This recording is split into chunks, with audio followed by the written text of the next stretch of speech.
ஒருவேளை விரதம் இருக்க முடியல அப்படின்னு நினைக்கிறவங்க வாய்ப்பு இருந்தால் நீங்கள் எந்த ஊரில் இருந்தாலும் அங்கே இருக்கக்கூடிய சிவாலயங்களுக்கு போய் சிவ தரிசனம் பண்ணுறது ரொம்ப ரொம்ப விசேஷம். அடுத்தபடியாக உத்தம மன்வாதி அப்படிங்கிறது என்ன அப்படின்னா, யாரெல்லாம் தர்ப்பணம் பண்ணணும் அல்லது சிரார்த்தம் பண்ணணும்னு நினைக்கிறீங்களோ அவங்க இன்றைக்கி பண்ணுறது ரொம்ப ரொம்ப விசேஷம்.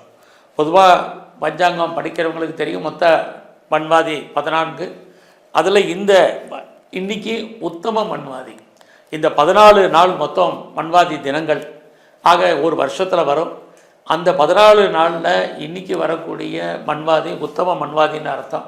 ரொம்ப உத்தமமான விசேஷமான நாள்.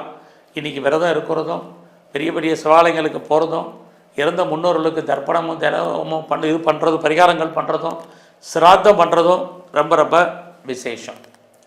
அடுத்தபடியாக பங்குனி 8 ஞாயிற்றுக்கிழமை அன்றைக்கி சக்தி கணபதி விரதம். அது என்ன சக்தி கணபதி விரதம் அப்படின்னா, நமக்கெல்லாம் தெரியும் மாதத்தில் 2 சதுர்த்தி வரும். ஒன்று வளர்பிற சதுர்த்தி, தேய்பிற சதுர்த்தி. அந்த சதுர்த்தி அன்றைக்கி நம்ம விநாயகருடைய வழிபாடை பண்ணுவோம். ஆனால் இந்த சக்தி கணபதிங்கிறது விநாயகரையும் சக்தியையும் ஒரு சேர ஒரே நாளில் வணங்குறது. ஸோ நம்ம சதுர்த்தசிக்கு விநாயகரை மட்டும்தான் பிரதானமாக வழிபாடு பண்ணுவோம். ஆனால் இன்றைக்கி சக்தியும் விநாயகரையும் ஒரு சேர வழிபாடு பண்ணுறதா சக்தி கணபதி விரதம். ஸோ இன்றைக்கி விரதம் இருந்து அந்த விநாயகரையும் சக்தியும் வழிபாடு பண்ணும் பொழுது இழந்த சக்திகள் அத்தனையும் நமக்கு கிடைப்பதற்கான வாய்ப்பு, தெய்வ அனுகூலம் கிடைக்கிறதுக்கான ஒரு சூழ்நிலைகள், இது எல்லாமே இந்த மாதத்தில் குறிப்பாக பங்குனி 8ஆம் தேதி ஞாயிற்றுக்கிழமை நமக்கு உண்டு.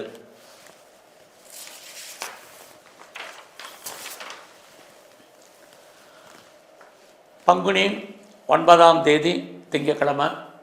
இன்றைக்கி என்ன விசேஷம் அப்படின்னு கேட்டிங்கன்னா, அன்றைக்கி கல்பாத்தி, குறிப்பாக கூர்ம கல்பாத்தின்னு அர்த்தம். அது பற்றிய விளக்கத்தை நான் சொல்கிறேன். அது மட்டுமல்ல, அன்றைக்கி கார்த்திகை விரதம், அன்றைக்கி கார்த்திகை நட்சத்திரம் இருக்குது விரதம். அடுத்து அன்றைக்கி லக்ஷ்மி பஞ்சமி இருக்குது. குறிப்பாக அன்றைக்கி ஹய விரதம். இது என்ன வருஷம் ஒன்று ஒன்றா சொல்கிறேன். முதல்ல கூர்ம கல்பாத்தி அப்படின்னா என்னன்னு தெரிஞ்சுக்கணும். இன்றைக்கு கூர்ம அப்படின்னாலே உங்களுக்கு நம்ம பெருமாளை கும்பிட்றதா மகாவிஷ்ணுனுடைய இதுதான்.